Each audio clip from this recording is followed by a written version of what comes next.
Caribbean Newsline is brought to you by the Barbados Tourism Marketing, Inc.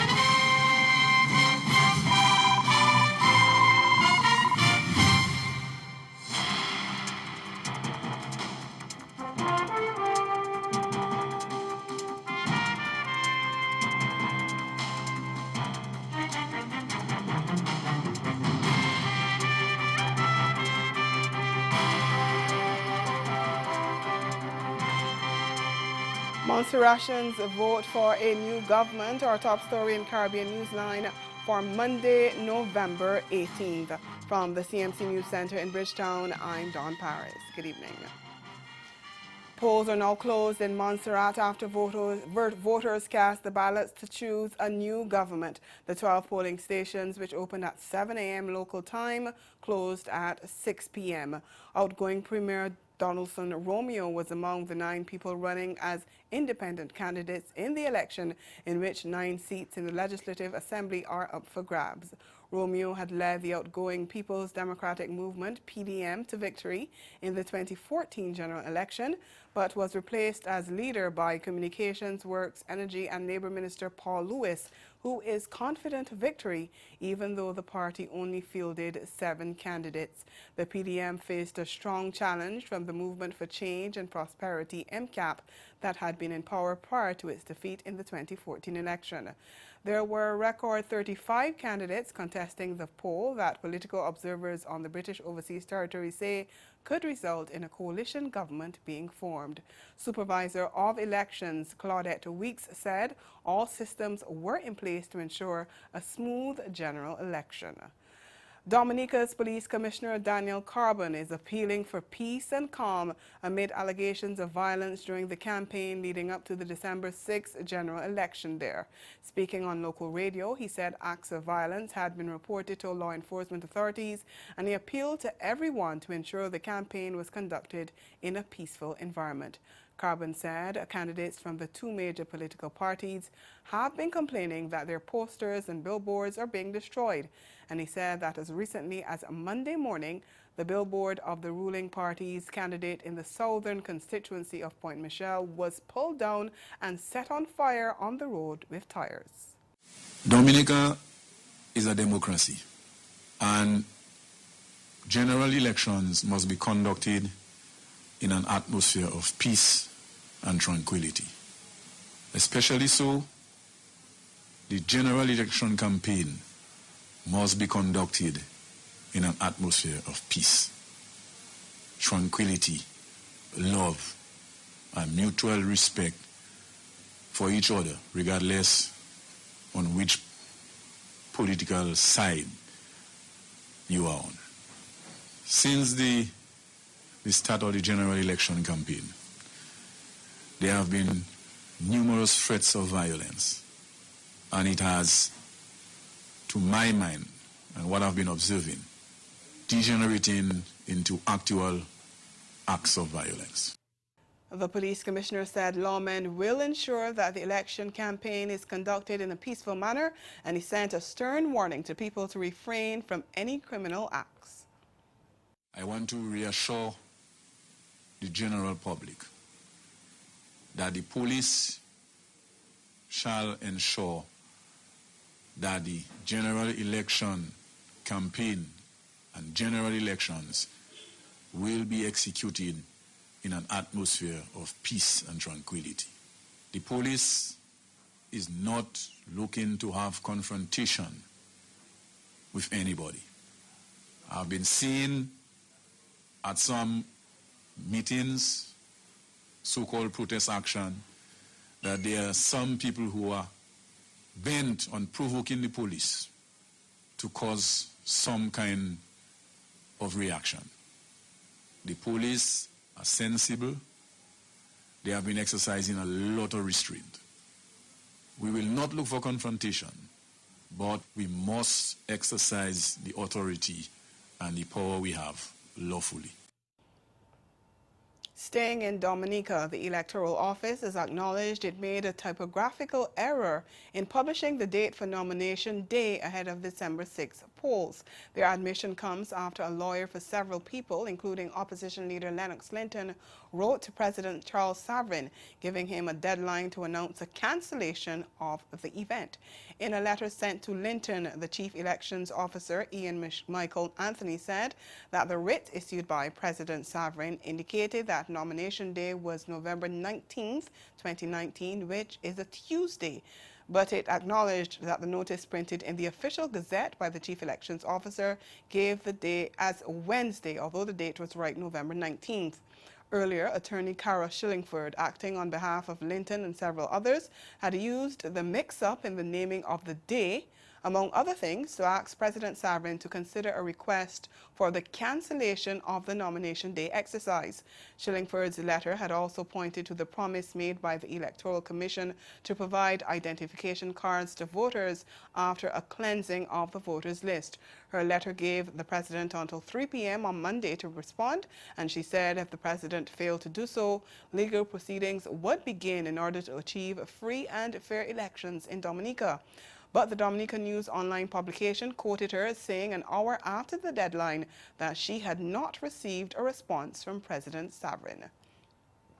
Staying on the political scene, but over in Guyana, the Alliance for Change, AFC, says it plans to scrutinize its candidates more closely going into the March 2020 elections, given that it was one of their own that helped to bring down the government in a no-confidence motion last year.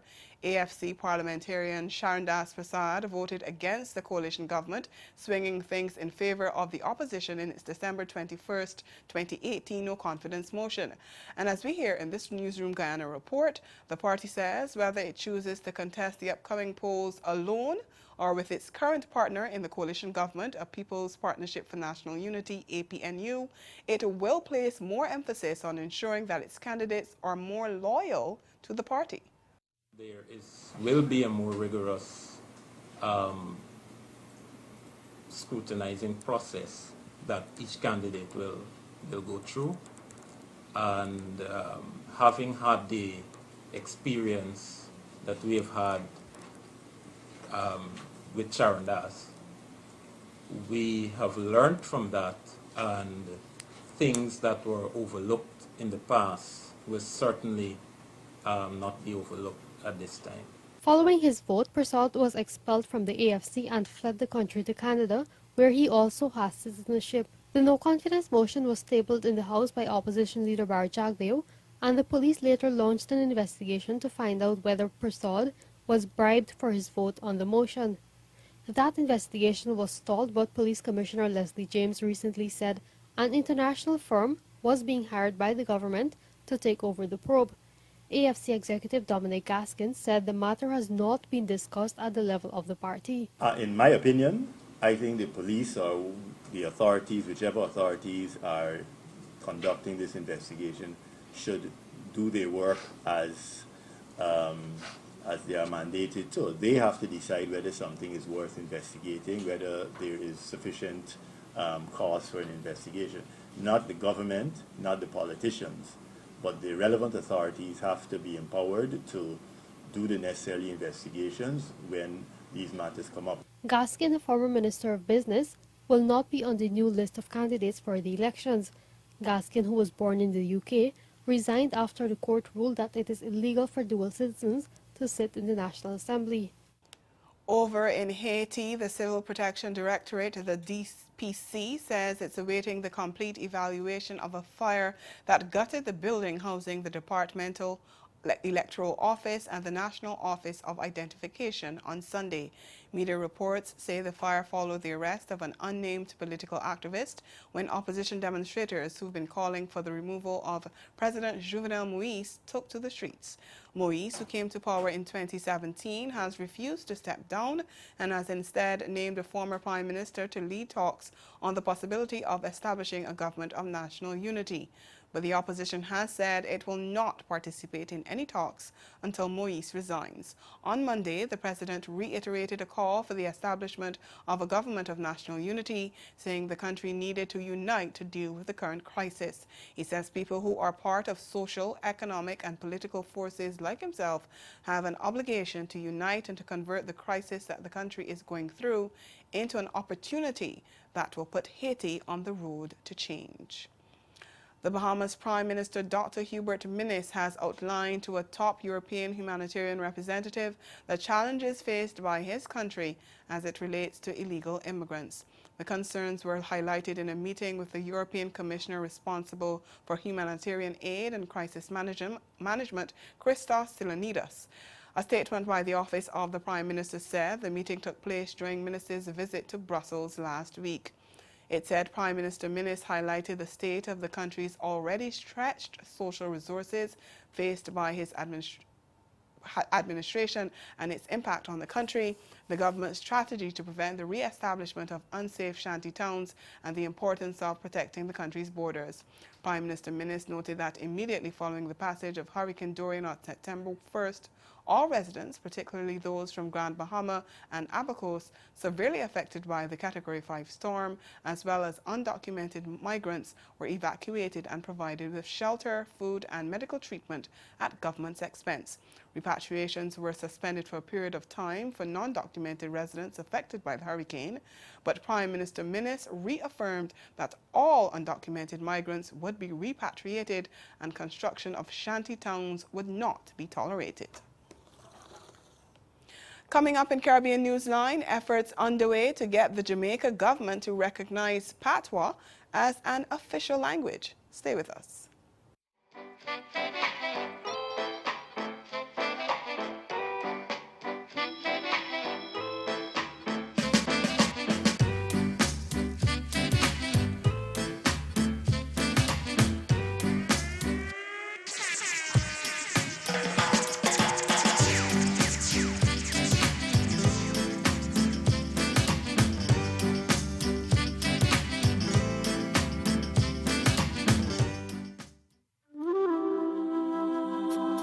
Let your spirit take to flight. Let your heart run free and wild.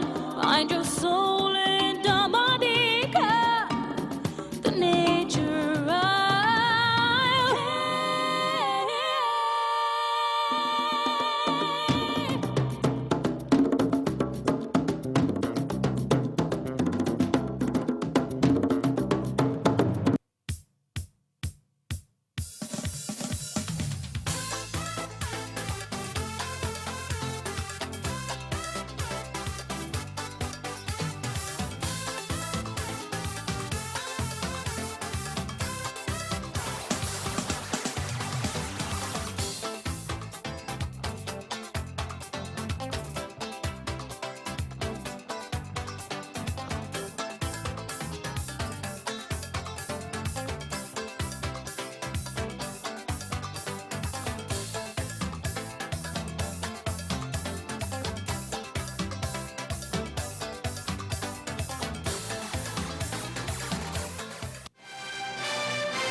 There are moves afoot to get the Jamaica government to recognize Patois as an official language. In fact, a petition has been launched. We get the details in this TVJ News report.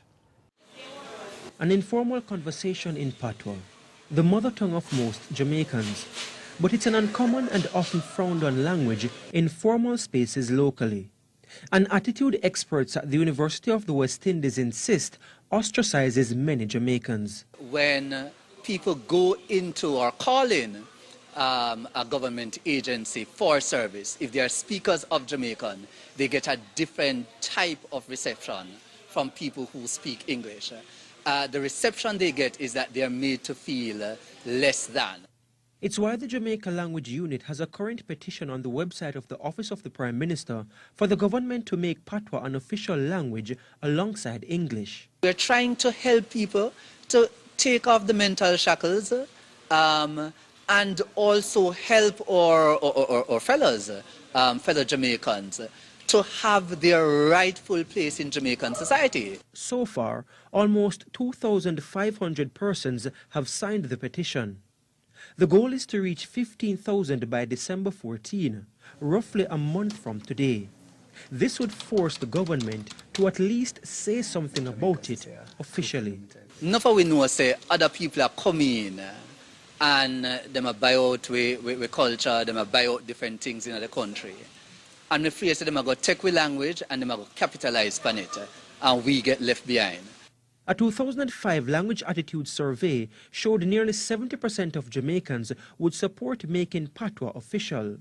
Musician Asante is a long-time advocate of Patois. Because we can train people to be interpreters. We can train people to package and market this language that people from all over the world. I get emails asking me, oh, you know, I see you perform because I do some performing as well. I'd love to speak Jamaican.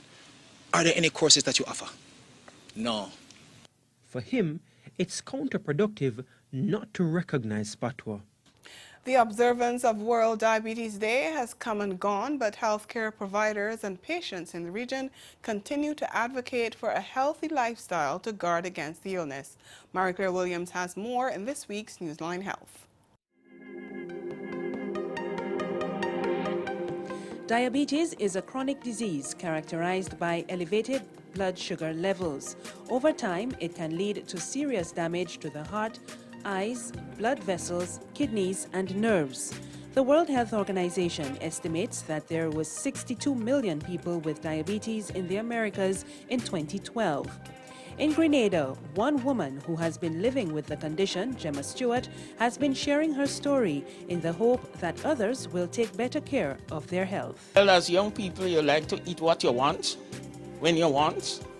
But when I found out that I was a diabetic, I had to change my diet, eat more greens, forget the sweet, the drinks, forget it, put it aside, and focus on things that would help keep my blood sugar down. You know, not all the time you have to eat and drink and just have your blood sugar elevated. That wouldn't work. She offered some advice on managing the condition, including eating a healthy, balanced diet. You take your medication on time as prescribed by the doctor. You try to eat a healthy meal as much as possible. Sometimes it's not always possible, but you do your best because it's your health. Meanwhile, in Trinidad, medical doctor Professor Surajpal Tilak Singh is encouraging the population to get tested regularly. He also advised that a healthy weight will help guard against diabetes. Those of us who have a BMI calculated by that weight to height ratio are likely to do less well than those of us with a lower BMIs. And there's an interesting divergence from that. This is a mixed population of all kinds of ethnic groups. You cannot use the same barometer for all ethnic groups. It depends on your ethnicity. According to PAHO, regular exercise, avoiding tobacco use, and avoiding sugar-sweetened beverages can also help prevent diabetes. Marie-Claire Williams, Newsline Health. Ahead in sport, West Indies slumped to a shock defeat in their T20I series against Afghanistan. The details after the break. 'Cause you are pure sunshine, baby. God. When you walk, you are hot up the place, God. When you walk, you are hot up the place, God. 'Cause you are pure sunshine, darling. Lord. When you walk, you are hot up the place, God. Shine bright and hot up the place, God. You make my love see grow. Hold me tight and you never let go. Your hands up and you're not go below. You keep me warm when the weather gets cold. As a small business owner, you have to make sure your technology is available and operational at all times. But what happens when your network crashes, your email goes down, or your user systems get a virus? You may try to fix the issue yourself, but you can end up making the problem a lot worse. At Digital Networking Solutions, we're more than just people who try to fix your computers. We monitor, maintain, and support your IT systems so that you can focus on growing your business to its fullest potential. When you sign up for one of our IT support plans, we get familiar with your IT environment beforehand, so we can manage it proactively as if it were our own. Your business deserves the best IT services available to ensure it functions to its maximum efficiency. So give us a try today. Email or call us, and we'll give you a free network assessment to determine whether now is the time for your small business to adopt digital networking solutions for a smoother, more reliable network experience. You are watching Caribbean Vibrations TV, coming to you from the beautiful city that is Negril in Westmoreland, Jamaica. And we're here with the co-owner of Patsy's Coffee Shop. Mr. Elton, how are you doing today, sir? I'm doing good, sir. The first thing I had to ask you is, what was the inspiration behind the name? The name came from my partner, Marlon Hall. His mom's name was Patricia. So while we were in the process of opening the business, and we were looking for a name, and sadly his mom passed at the same time. Hi, I'm Brittany Dixon, and you're watching Finding Fit, the show where I pair up one client with two trainers. Trainer number one. Oh my gosh. It's about fitness, comedy. You know, I can do this all day, you know. Drama. In future, we can ovulate. Inspirational stories, and so much more. You are gonna love it. You can catch Finding Fit prime time this fall on CaribVision.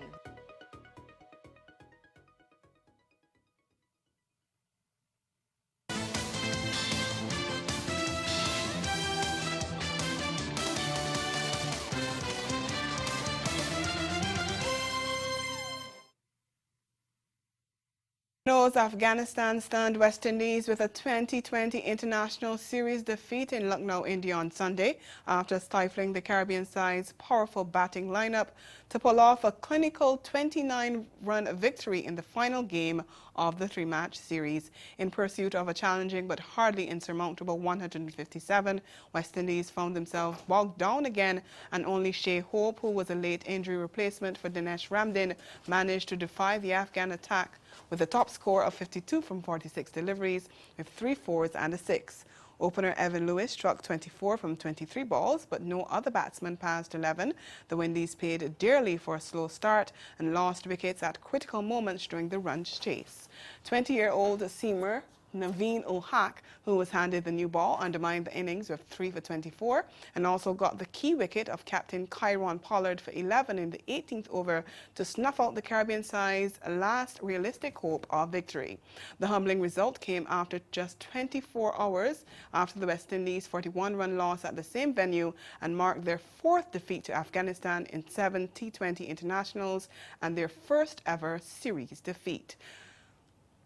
Not even a 9-over per side affair could snap West Indies women's losing streak as they slid to a 5-run defeat to India women in the penultimate 2020 international on Sunday in Guyana.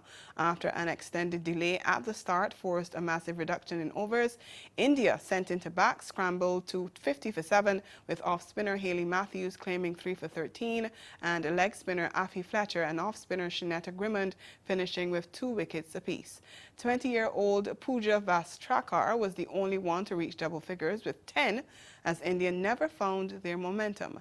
In reply, West Indies still came up short at 45 for 5 off their allotted overs, with Matthews and Chanel Henry both top scoring with 11 and Natasha McLean chipping in with 10.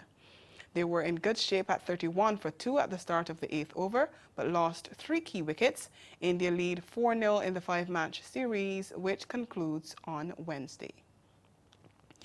Kjorn Otley hit his maiden Super 50 Cup century as Barbados Pride put one foot in the semi-finals with a comfortable 4-wicket win over reigning champions CCC Marooners.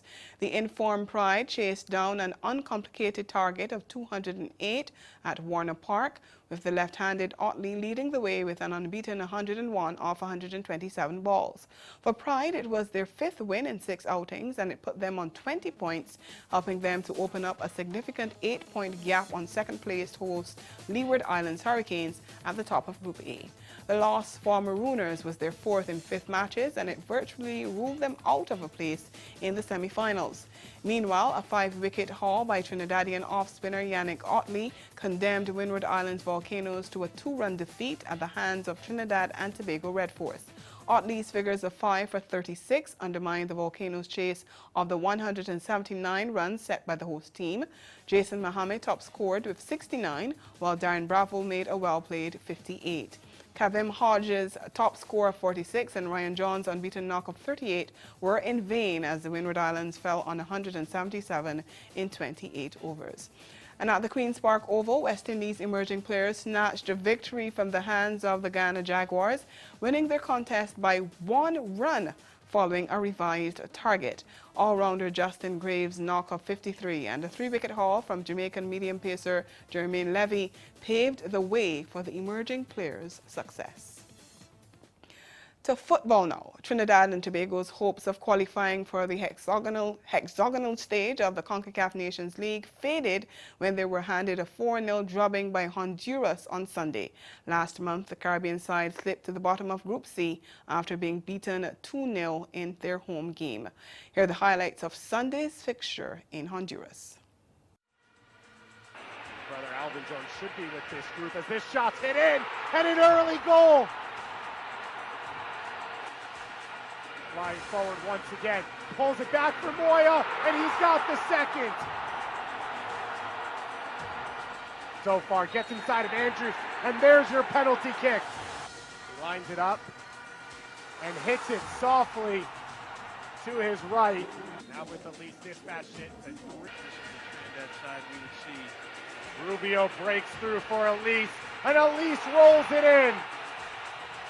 It was a strong start for Trinidad and Tobago.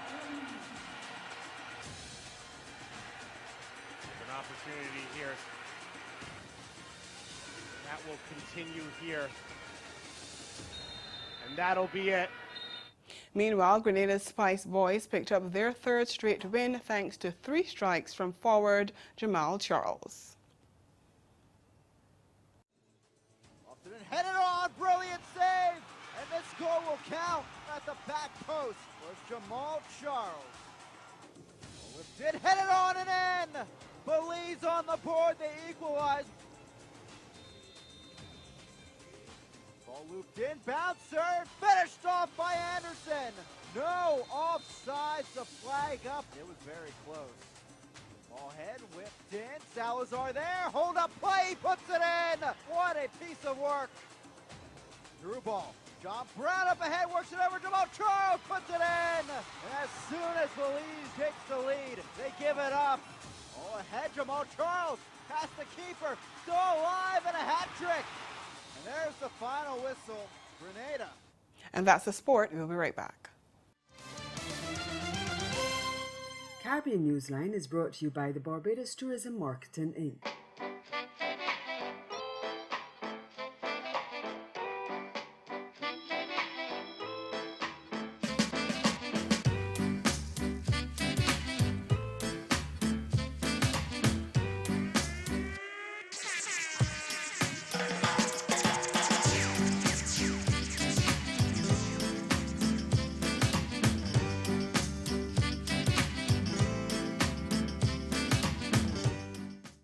You may have heard that you should have disaster supplies on hand, but what should you pack?